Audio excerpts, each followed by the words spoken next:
We're livid. Livid? Livid? Livid? Livid. Are we really live? 6 on, half a dozen the other, I guess. I'm not a grammar Nazi. I mean, kind of am. Hooked on phonics worked for me. You and I, but whatever. I and you? No. You and us? Us and me. Sorry. Episode 35. 34? 34! 34, Deaver. 34. Episode 34. As soon as I said it, I was like, no! I even wrote it down. But you Nice. didn't. You didn't check the Nice. notes. I didn't check your notes. Yeah, typical actor, not checking the notes, not I checking don't the have script. notes. Well, you should make notes like me. Got a pen? Yeah, I do. Then you steal my pen. Did I write on this? No. Oh. So welcome, episode 34. Yes. He's Chris. Yes. I'm Aaron. First things first, huge thank you to everyone that subscribed. We finally hit 100 subs on YouTube. So thank you guys so much. That was awesome. So we Yes. hit that on, I think, Saturday Somewhere or Sunday. Thank you again for that.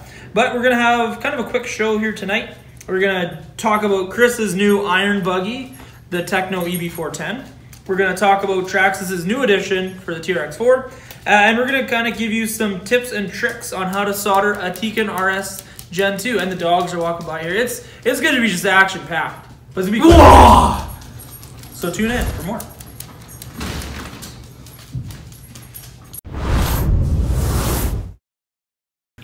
We're back in action. What are you doing? I'm going to show you something cool. You're playing games on your phone. He's playing Candy Crush over here. Quasi Cupcakes. Brooklyn Nine-Nine. You gotta say the W. Yeah, come on, Captain. Hold, aren't you good enough to say Quasi the W? Cupcakes. Look at that. Yeah, the new Land Rover body. Yeah, so we're going to have a picture, probably on Chris's face this time, because last time it was on my face, of the new TRX4 Land Rover 10 edition. So if anyone's like familiar with like RC4 drive stuff, the Camel trophy truck. correct, yeah, that's exactly it. So brand new body, clear windows, just like the Adventure Edition. New wheel and tire with the tan color, and they kind of honestly chinsed out on the camel logo. I don't think they had licensing. No. It's Traxxas So it says trophy. Traxxas trophy, but it really looks like the camel logo. So those guys are coming here pretty quick. We're not too sure of an actual ETA on it yet, but be prepared. We'll have some more info on that. But here's a picture of that. And let's get right into it. So Chris just built this brand new Tekno EB410 buggy. EB410. Okay, so you've built lots of kits, lots of Yep. Tamiyas, lots of other stuff. What do you, honest opinion, think about the Tekno? The manual, the build, and everything about the car? First of all, the manual was all nice in color, so that's super nice. It lets you see a lot clearer what everything is. And the nice thing with the Tekno manual is in each bag with the parts came with all the screws just for those parts. So as you moved from bag to bag, you started with a new bag of screws every time instead of using a giant pile, which is lots of stuff that Tamiya uses. So it's a lot less confusing that way. Yeah. Yeah, if you're going to build a Tamiya, highly recommend a Cow RC work mat, just because you can put all the screws in one section. So say this is your bag A screws, bag B screws, and then some miscellaneous C screws. And even the axial kits were that way, I believe. They came with just a big pile of screws. See, that sucks. Honestly, I'll give Tekno credit. I'm kind of biased. As you can probably tell, my sweater's from Tekno. I have like 4 Tekno trucks, but I'm biased. So I'll just let Chris, the unbiased person, give an honest review. Good job, Tekno. So you're happy with it? Yeah, it was a really good build. Nothing confusing in the manual. Everything went together really well. The only thing I messed up on when I was building is I actually put the front diff in the back. Because I'm used to drifting. So I was like, oh, I'll put the heavier weight in the back. No, Yeah, that's incorrect. Incorrect. Incorrect. Yeah, I did it wrong. Perfect. Well, I'm glad you liked it. Yeah. So the indoor season actually is going to start here. October 21st is our first open practice, and then October 28th is our first race day. So make sure you check in on Sunday the 21st. We'll be live out there having some fun. And we'll also be live October 28th for a bit, you know, talking to some new members, talking to some old members, and getting kind of the gist of if everyone's having fun or not. So that's going to be October 28th, so that's a Sunday. And then next on the list is going right into it, and we're just going to, you know, pull another EB410 out here. Oh, There's so many. Yeah, there's a couple. And we're gonna talk about how to solder Tekin RS Gen2. I posted a couple pictures on Instagram, so make sure if you don't follow us on Instagram, to follow us on Instagram at UltraRC Hobbies. But we had a couple comments about people saying how tough and tricky it is to solder the Tekin RS Gen2s and just Tekin speed controls in general. So we have a whole bunch of clips and a whole bunch of just tips and tricks while we're building it and while we're soldering it to make it a little bit easier for you. So check it out.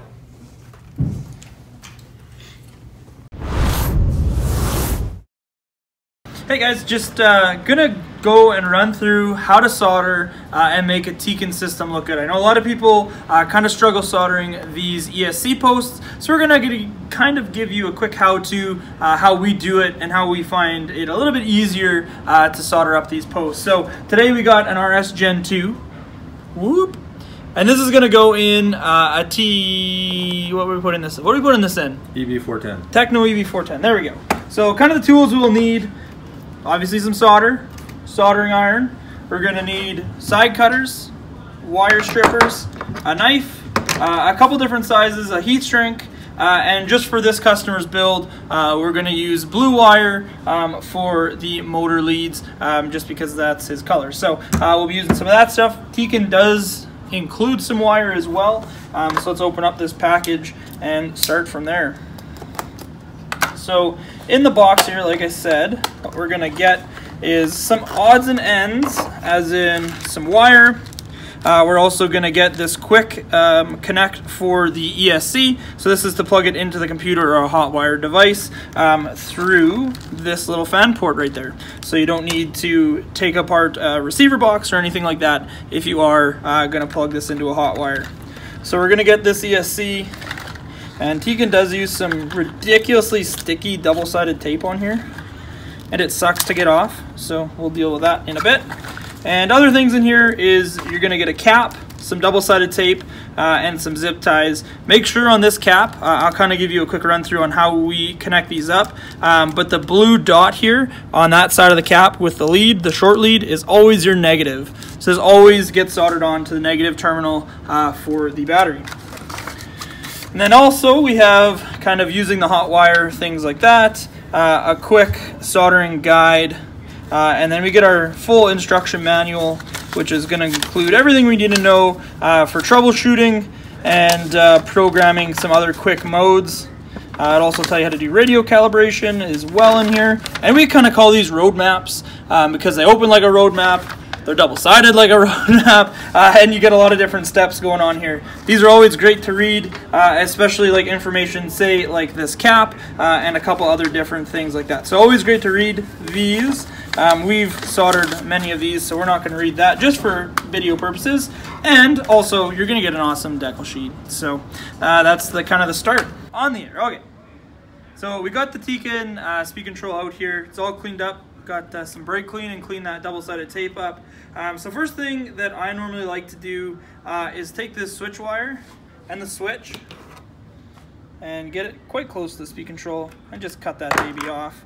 We've had some issues on the bigger speed controls, like the RX8 Gen 3s, like what's in my ET48.3, just having some failures once they get packed full of dirt and stuff. They are just a tiny small little switch, so they can fail pretty quickly. So the way to get around that is cut that switch off, and what we're going to do here is just peel the red and black wire off of each other. So just like that, take our handy dandy wire strippers and just strip back some wire. Okay, so now you want to twist this wire up pretty good on the positive and that negative lead.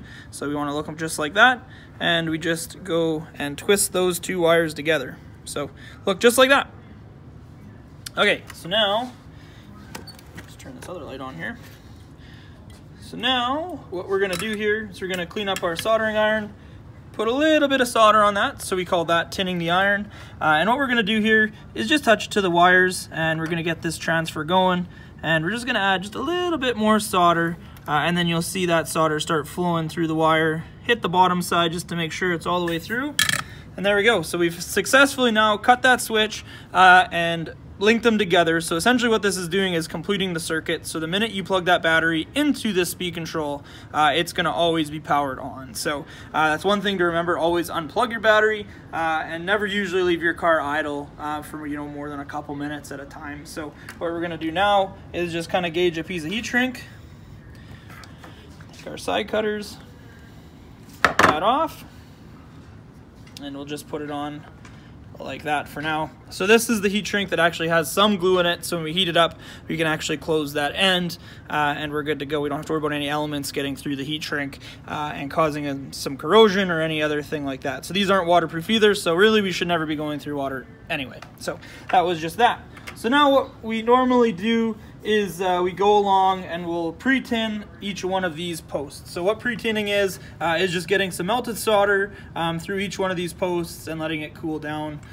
So with this, you kind of want to be a little bit careful. You don't want to have a whole bunch of heat going through the speed control, so you don't want to sit there on one post for more than 20-30 seconds. You will desolder the post from this board, and then they're a real nightmare to get back on. So normally, again, what we do, pre-tin the iron a little bit and just put it on top of the post and just keep adding a little bit more solder till you see it flow right through the pin there. So this one we could add a little bit more. So just like that. And usually what you're looking for after you have a good solder joint is you'll see it's super shiny. For example, if you have a really dull post, you are going to want to heat it up a little bit more or take all the solder out of there and make sure it's really clean. You don't want any sort of contaminants on there because that will cause a cold soldering joint as well. So we're just going to go on and continue to pre-tin all these wires. So we'll see you back here in a couple secs.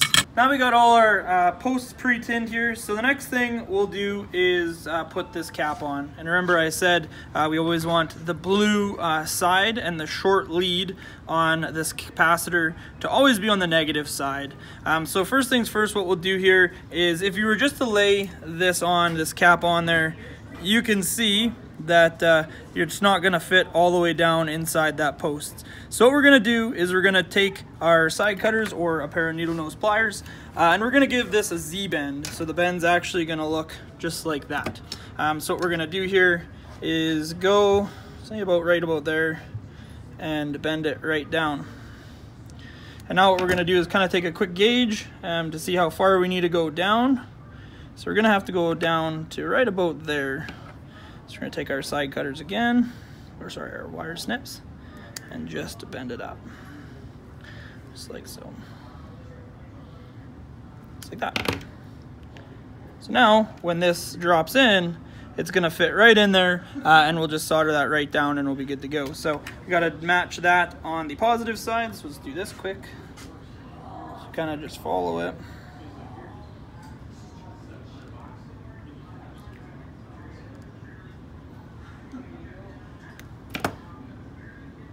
Okay, just like that. So we get the Z-bends there.